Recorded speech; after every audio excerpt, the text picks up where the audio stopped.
Assalamualaikum warahmatullahi wabarakatuh. Perkenalkan, nama saya Muhammad Rifai Putra Nagaring. Saya mahasiswa Universitas Negeri Gorontalo, Fakultas Perikanan dan Ilmu Kelautan, jurusan Budidaya Perairan. Pada kesempatan kali ini, saya akan menjelaskan kepada ibu bapak sekalian mengenai teknik budidaya dengan keramba jaring apung atau KJA dan manfaat apa saja yang didapatkan oleh nelayan sekitar pesisir pantai. Kita ketahui bersama, keramba jaring apung ini merupakan salah satu wadah budidaya perairan yang cukup ideal yang ditempatkan di badan air dalam seperti waduk, danau, dan air laut. Keramba jaring apung merupakan salah satu wadah untuk penerapan budidaya perairan sistem intensif. Prinsipnya, semua jenis ikan laut dan ikan air tawar dapat dipelihara dalam keramba jaring apung. Manfaat dari keramba jaring apung ini bagi masyarakat nelayan ini memiliki beberapa keunggulan, yaitu tahan terhadap gelombang dan memiliki ketahanan lebih dari 10 tahun serta cukup efektif digunakan dalam budidaya ikan karena mudah dalam pemasangan maupun pelepasan jaring serta memiliki keragaman konfigurasi dalam pengoperasiannya. Jadi ada 5 persyaratan teknis yang harus diperhatikan dalam memilih lokasi usaha budidaya ikan di keramba jaring terapung. Antara lain yang pertama adalah arus air pada lokasi keramba jaring apung. Nah, arus air pada lokasi yang dipilih diusahakan tidak terlalu kuat, namun tetap ada arusnya agar terjadi pergantian air dengan baik dan hubungan oksigen terlarut dalam wadah budidaya ikan tercukupi. Selain itu, dengan adanya arus maka dapat menghanyutkan sisa-sisa pakan dan kotoran ikan yang terjatuh di dasar perairan. Dengan tidak terlalu kuatnya arus juga berpengaruh terhadap kemampuan dan dari kerusakan sehingga masa pakai jaring lebih lama. Bila pada perairan yang akan dipilih ternyata tidak ada arusnya atau kondisi air tidak mengalir, disarankan agar unit budidaya atas jaring dapat diusahakan di perairan tersebut, tapi jumlahnya tidak boleh lebih dari 1% dari luas perairan pada kondisi perairan yang tidak mengalir. Yang kedua, kedalaman perairan keramba jaring apung. Kedalaman perairan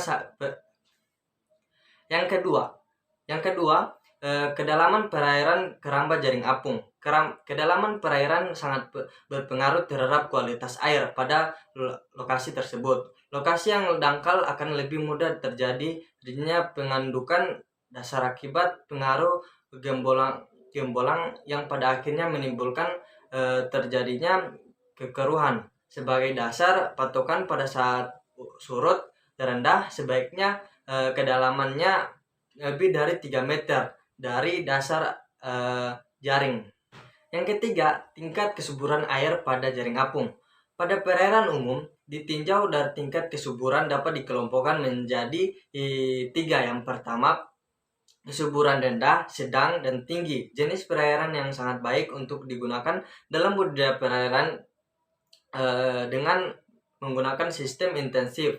Nah, sistem intensif ini adalah perairan dengan tingkat kesuburan rendah hingga sedang. Jika perairan dengan tingkat kesuburan tinggi digunakan dalam budidaya ikan di jaring, maka hal ini dapat berisiko tinggi karena pada perairan eutropik kandungan oksigen terlarut pada malam hari sangat rendah dan berpengaruh pada ikan yang dipelihara dengan kepadatan tinggi. 4. Keramba jaring apung bebas dari pencemaran.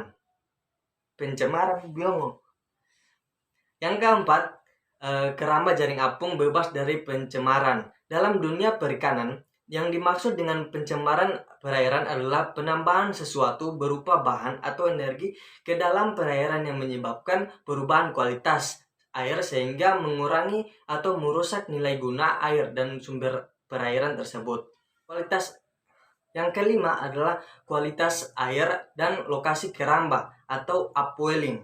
Dalam budidaya ikan, Secara umum, kualitas air dapat diartikan sebagai perubahan yang mempengaruhi pengolahan, kelangsungan hidup, dan produktivitas ikan yang dibudidayakan. Sedangkan lokasi atau upwelling ini lokasi terhindar dari proses perputaran air dasar permukaan atau upwelling. Pada daerah yang sering terjadi upwelling sangat membahayakan kehidupan organisme yang dipelihara, di mana air dibawa dengan kemungkinan oksigen sangat rendah, serta gas-gas beracun akan ke permukaan yang dapat menimbulkan kematian secara massal pada ikan tersebut.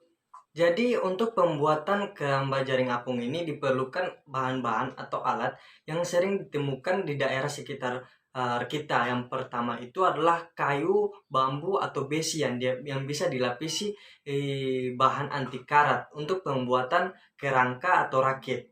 Nah, pembuatan kerangka atau rakit ini sebaiknya menggunakan kayu atau bambu. Secara ekonomis memang lebih murah dibandingkan dengan besi anti karat. Tetapi jika dilihat dari masa pakai, dengan menggunakan kayu atau bambu, jangka waktunya hanya bisa mencapai 1 sampai 2 tahun. Tetapi kalau menggunakan besi anti karat itu bisa mencapai 4 sampai 5 tahun. Jadi bahan yang kedua yaitu drum atau apa ya? Jadi bahan yang kedua adalah untuk pembuatan pelampung yang berfungsi untuk melampungkan seluruh sarana budidaya, termasuk rumah, jaga, dan benda atau barang lain yang diperlukan untuk kepentingan pengelolaan. Nah, yang diperlukan bahan untuk membuat pelampung ini yang hanya untuk menggunakan drum plastik atau drum besi volume 200 liter sebanyak 9 buah. Ketiga, yaitu tali pengikat atau kurungan. Tali pengikat sebaiknya terbuat dari bahan yang kuat seperti tambang plastik, kawat ukuran 5 mm, dan besi beton ukuran 8 mm atau 10 mm. Tali pengikat ini digunakan untuk mengikat kerangka jaring terapung, pelampung, atau jaring. Yang keempat yaitu membuat jangkar agar seluruh kerangka budidaya tidak tergeser dari tempat akibat pengaruh arus angin maupun gelombang. Digunakan jangkar. Jangkar ini dapat terbuat dari beton atau besi. Setiap unit ukuran jangkar apung ini menggunakan 4 buah jangkar dengan berat sampai antara 25 sampai 50 kg. Panjang tali jangkar biasanya 1,5 kali kedalaman perairan pada waktu pasang tinggi. Yang terakhir yaitu ruang kerja, gudang, atau rumah jaga. Nah, yang kita ketahui untuk pembuatan ruang kerja atau gudang ini bisa menggunakan daun-daun kelapa untuk sebagai atap, dan untuk menggunakan dindingnya kita menggunakan sebagai penutupnya itu papan agar lebih hemat.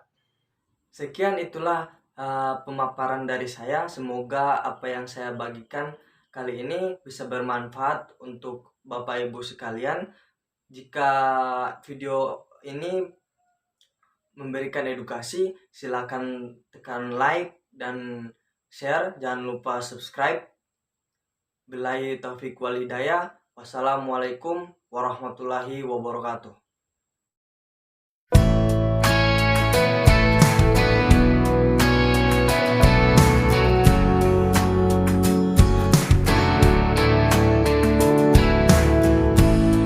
Letting loose, is that your head down?